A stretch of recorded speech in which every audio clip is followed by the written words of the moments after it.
हाय दोस्तों, मुझे उम्मीद है कि आप लोग अच्छे होंगे। आज मैं फिर आप लोग के लिए प्रश्नावली 11B का सेकंड क्वेश्चन लेकर आया हूँ।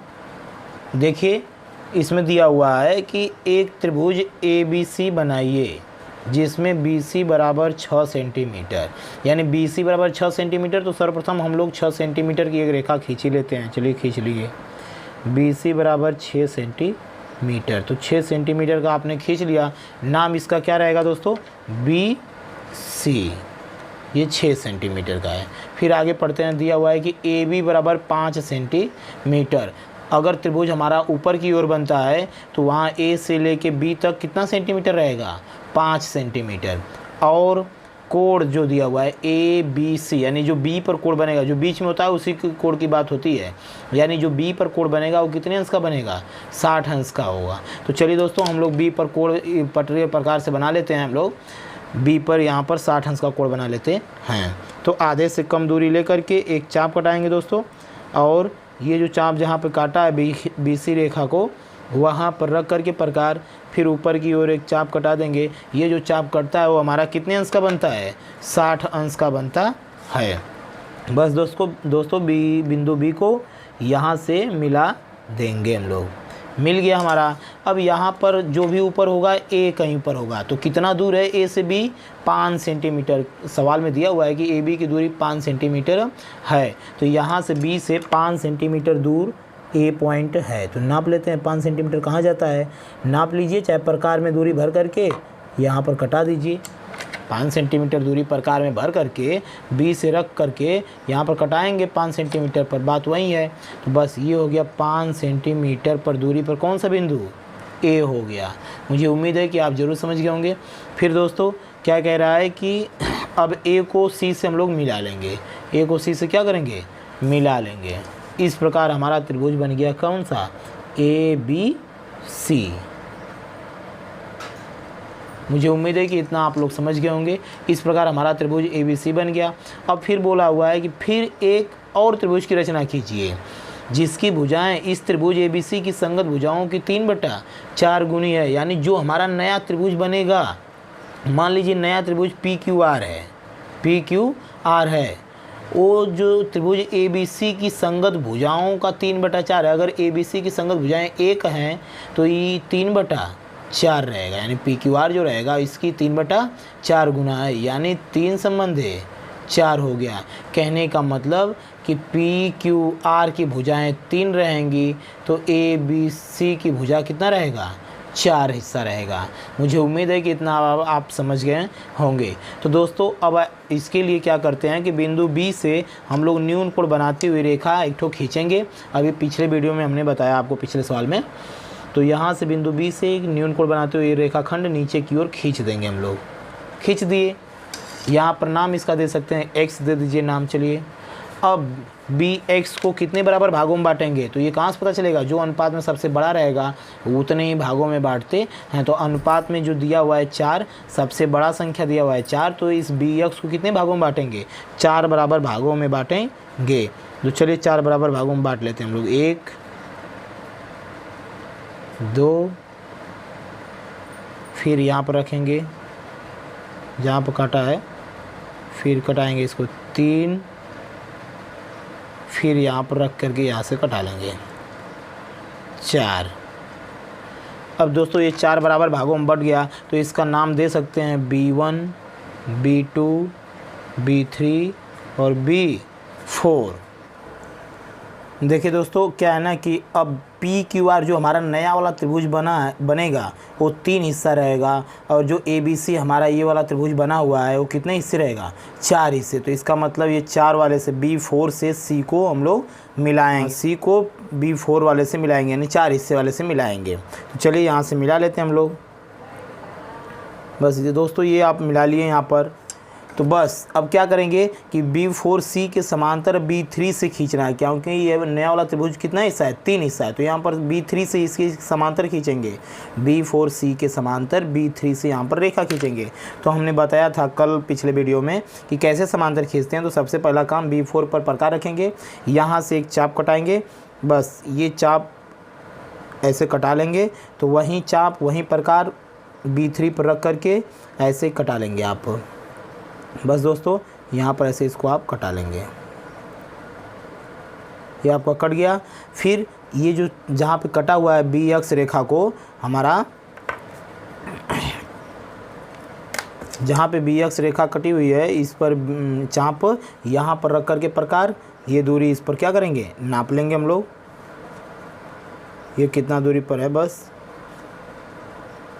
ये वाला चाप उठा करके फिर यहाँ पर जो बी एक्स को रेखा काटी हुई है ये चाप, बस यहाँ पर ऐसे कटा देंगे। बस ये क्या हमारा हो जाएगा, अब इसी के जस्ट समांतर मिल जाएगा। B3 को इससे कटान बिंदु से मिला देंगे। बस दोस्तों ये हमारा मिल गया। अब यहाँ पर जो BC रेखा मिला हुआ है ये C बिंदु है, तो यहाँ पर कौन सा बिंदु ले लेंगे, C डैश ले लीजिए। चलिए नो डाउट C डैश हो गया हमारा।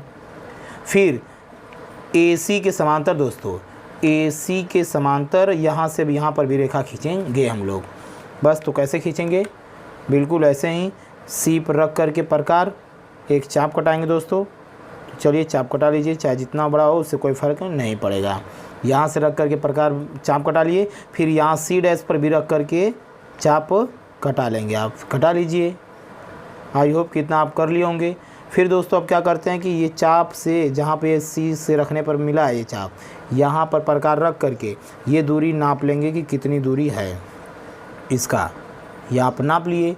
बस यही चाप इस पर रख करके ये दूरी ऐसे कटा देंगे। बस ये जहाँ पर कटा हुआ है बिंदु C से C डैश से मिला देंगे। इसको मिलाते हुए इसको आगे की ओर बढ़ाएंगे हम लोग। आगे की ओर बढ़ाएंगे तो ये हमारा अगर ऊपर A है तो इसके नीचे क्या रहेगा, A डैश, यानी यहाँ पर A डैश हो गया। मुझे उम्मीद है कि ये आप ज़रूर समझ गए होंगे दोस्तों। अब क्या हो गया कि हमारा इस प्रकार पूरा हो गया ग्राफ, जो दिया था सवाल में सब कुछ वो पूरा हो गया। अब इसकी कर लेते हैं हम लोग रचना। तो रचना कैसे करते हैं दोस्तों, जैसे जैसे किए हैं वैसे वैसे लिख लेंगे इसकी रचना। तो रचना में पहला पॉइंट है दोस्तों, क्या लिखेंगे, सर्वप्रथम आपने BC बराबर 6 सेंटीमीटर का एक रेखाखंड खींचा, तो वहीं लिखिए सर्वप्रथम एक रेखाखंड BC बराबर 6 सेंटीमीटर खींचा, 6 सेंटीमीटर खींचा। फिर दूसरा काम आपने क्या किया, फिर B पर कितने अंश का कोण बनाया, 60 अंश का कोण बनाया। B पर आपने 60 अंश का कोण बनाया, तो लिखेंगे बिंदु B पर 60 अंश का कोण अंतरित किया या बनाया, कोण बनाया, जो भी लिख लीजिए, अंतरित किया भी सही है, कोण बनाया। फिर दोस्तों बिंदु B पर 60 अंश का जब आप बना लिए तो B पर रख करके कितना सेंटीमीटर दूर पर, 5 सेंटीमीटर की दूरी पर आपने बिंदु A प्राप्त किया।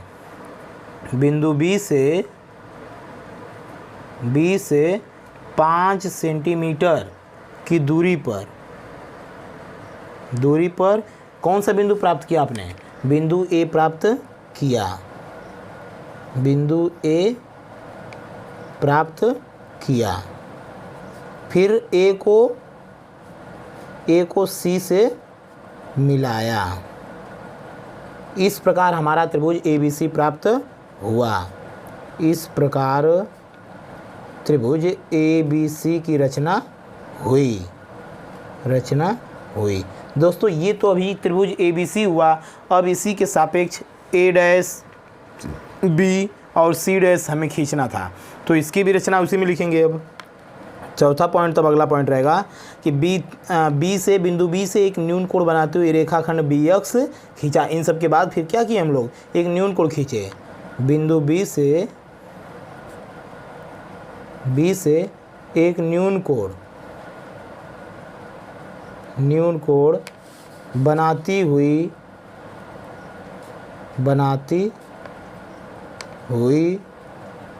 एक रेखाखंड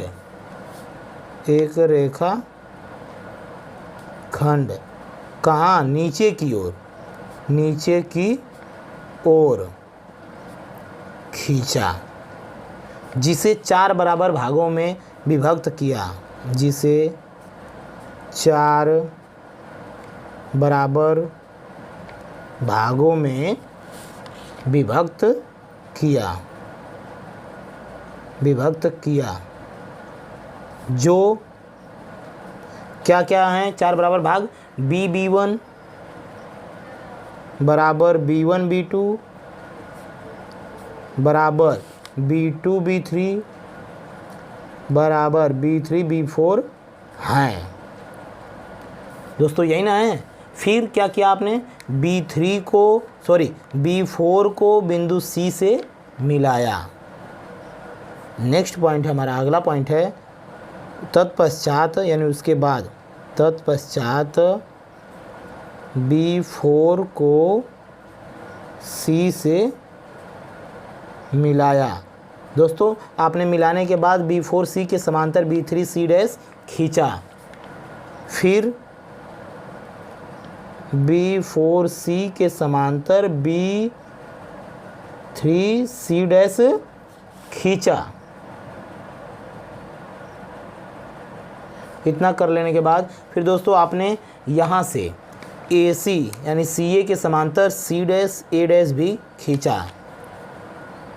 पुनः CA के समांतर C डैश A डैश खींचा। अब लास्ट में, अब इस प्रकार हमारा त्रिभुज, अब लास्ट पॉइंट है, इस प्रकार त्रिभुज ABC अनुपात त्रिभुज A डैश BC बराबर कितना अनुपात प्राप्त हुआ दोस्तों, 4 संबंध 3 का। यानी हमारा जो त्रिभुज था ABC वो 4 हिस्सा था, और जो नया त्रिभुज बना A डैश BC डैश वो कितना है, 3 हिस्सा, यानी 4 संबंध 3 का अनुपात है। या इसी को ऐसे भी लिख सकते हैं कि जो त्रिभुज हमारा बना है उस ABC का 3/4 गुना है, संगत भुजाओं का 3/4 गुना है। बात वही है दोस्तों। अब इसका दोस्तों कर लेते हैं हम लोग, ये पूरा रचना हो गया कंप्लीट। अब इसका कर लेते हैं हम लोग दोस्तों सत्यापन। सत्यापन देखिए दोस्तों कैसे करते हैं हम लोग। सत्यापन पिछले वीडियो में हमने पहले सवाल में बताया था, बिल्कुल सेम वैसे ही कर रहेंगे सत्यापन। तो सत्यापन में क्या है दोस्तों कि चलेंगे त्रिभुज इसमें A dash B C dash और A B C में आप देख रहे होंगे कि दोनों त्रिभुज समरूप त्रिभुज है। कैसे कि जब ये दोनों समांतर रेखा है तो ये तिर्यक रेखा है, तो एक तिर्यक रेखा जब दो समांतर रेखा को काटती है तो संगत कोण क्या होते हैं, बराबर होते हैं। यानी जितना ये कोण होगा उतना ये भी कोण होगा, उसी प्रकार जितना A होगा उतना ये भी होगा, यानी A बराबर A डैश, दोनों कोण बराबर होंगे। तो जब दो त्रिभुज के दो कोण आपस में बराबर होते हैं तो दोनों त्रिभुज समरूप त्रिभुज होते हैं। यानी कैसे, प्रमेय से, एंगल से, यानी कोण एक प्रमेय होता है उसी से। बस दोस्तों इसी को ऐसे कर लेंगे, जिस त्रिभुज में चलेंगे उसी त्रिभुज का नाम लिखेंगे। यानी तब लिखेंगे त्रिभुज A dash B C dash समरूप त्रिभुज है A B C के। कैसे है दोस्तों समरूप, कोण से।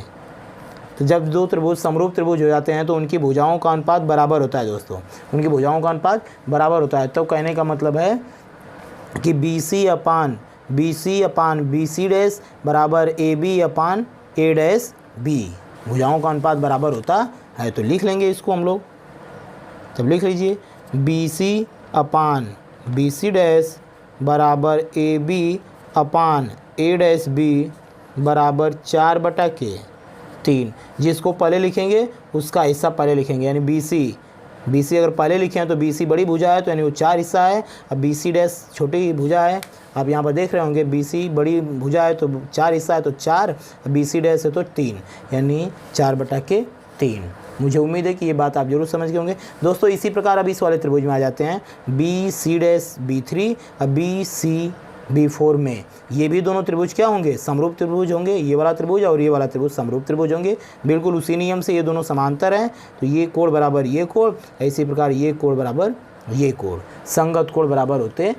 जब दो समांतर रेखा को एक तिर्यक रेखा काटती है तो संगत कोण बराबर होते हैं। तो इसी प्रकार ये वाला भी त्रिभुज क्या हो जाएगा, समरूप त्रिभुज हो जाएगा। इसी प्रकार त्रिभुज BC डैश B3 समरूप त्रिभुज होगा BC B4 के। कैसे, कोण से दोनों समरूप त्रिभुज आएंगे। तो ये भी समरूप हो गया तो इसकी भुजाओं का अनुपात क्या होगा, बराबर होगा। तो इसमें आप देखेंगे तो BC अपान BC डैश बराबर BB4 अपान BB3। तो ये भी हो गया 4/3, इनकी भी भुजाओं का अनुपात 4/3 के बराबर है। दोस्तों इसमें भी BC अपान BC डैश है, इसमें भी BC अपान BC डैश है, तो दोनों समीकरण बराबर हो जाएंगे, यानी समीकरण 1 और 2 क्या हो जाएंगे, बराबर हो जाएंगे। यानी आप लिखेंगे समीकरण 1 और 2 से, लिखेंगे आप समीकरण 1 और समीकरण 2 से। अब क्या हो गया, इससे क्या सिद्ध होता है कि इनकी भुजाओं का अनुपात 4/3 का है। अतः समीकरण 1 और 2 से जो हमारा त्रिभुज ABC है, जो नया वाला त्रिभुज बना है A-BC के, ये कितने के बराबर है, 4/3 के अनुपात के बराबर है। यानी 4/3 का अनुपात है, यानी हमारा जो ABC है वो 4 हिस्सा है, और जो नया त्रिभुज बना A-BC वो कितना हिस्सा है, 3 हिस्सा के बराबर है। आई होप कि इतना आप समझ गए होंगे। मुझे उम्मीद है दोस्तों कि आपको मेरा पढ़ाया हुआ ज़रूर पसंद आ रहा होगा। यदि मेरा पढ़ाया हुआ आपको अच्छा लगता है तो लाइक, कमेंट और सब्सक्राइब, शेयर ज़रूर करें। आज के लिए इतना ही, कल मिलते हैं नेक्स्ट टाइप के साथ नेक्स्ट वीडियो में। Thank you for watching this video.